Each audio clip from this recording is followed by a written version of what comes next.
Hello, my fellow learners. This is Dani Hartung with my assignment number 5 for AEP 867.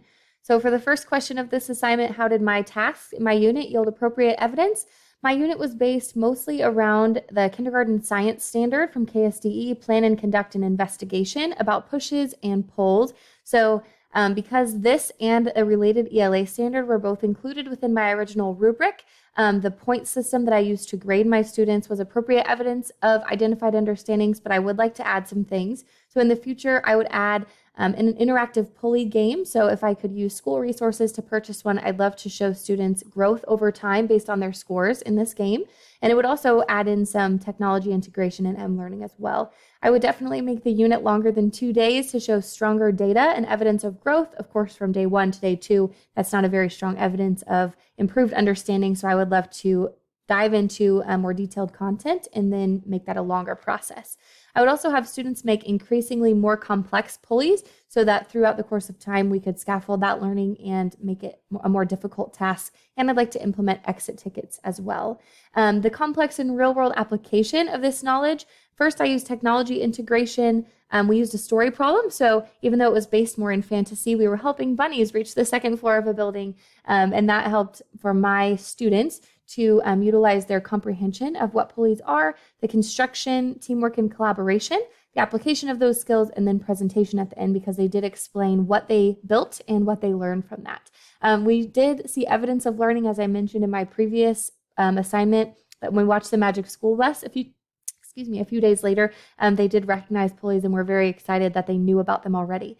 I would also like to differentiate those stories. So whereas I gave my 2 students one story problem, I'd like to give individual students different story problems to have them draw or construct a pulley system to solve that problem.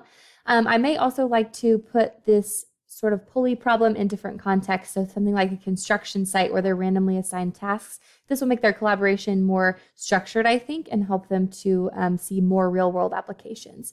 Then I'd also like to use an original pulley to lift an object students can't lift. So obviously they could lift a toy bunny if they wanted with just their hands, but a giant stack of books, for example, they may need an actual simple machine to help them. So a variety of appropriate assessment formats. I used informal questions. So I would gauge my students based on their facial expressions, how sure they were about their answers, especially in the case where there were only 2 options.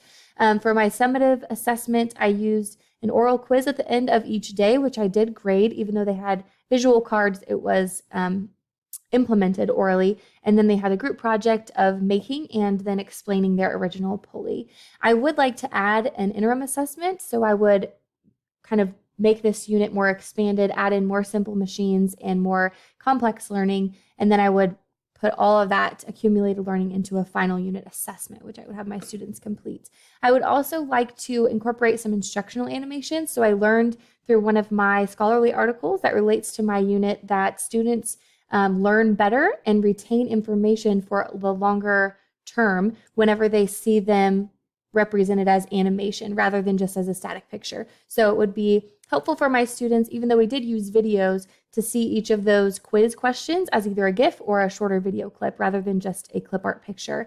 I would also like to set a subset rubric for my ELA standard. So it was kind of just all lumped into one with my simple rubric. I'd like to make that a little bit more detailed and flesh out the ELA standard that we're also trying to hit with this unit. My students were self-assessing through continual review, so we kind of just had informal conversations. Then also more formally, they had to present to their mom when she got home. So they had a pseudo parent-teacher conference in which they had to explain what they learned and what they built. I would like to add a reflection journal to this unit. So a picture, maybe drawing a picture for my younger students, or a letter to myself for my older students, and then also a self-report card, which would be appropriate to the age level as well. For my 5th grade students, I'd like to do something similar to this unit where we would create an individual vlog post on the hashtag #HowDidIDo, where they can talk about how their individual and group portions of the unit went, and then share that with the rest of the class.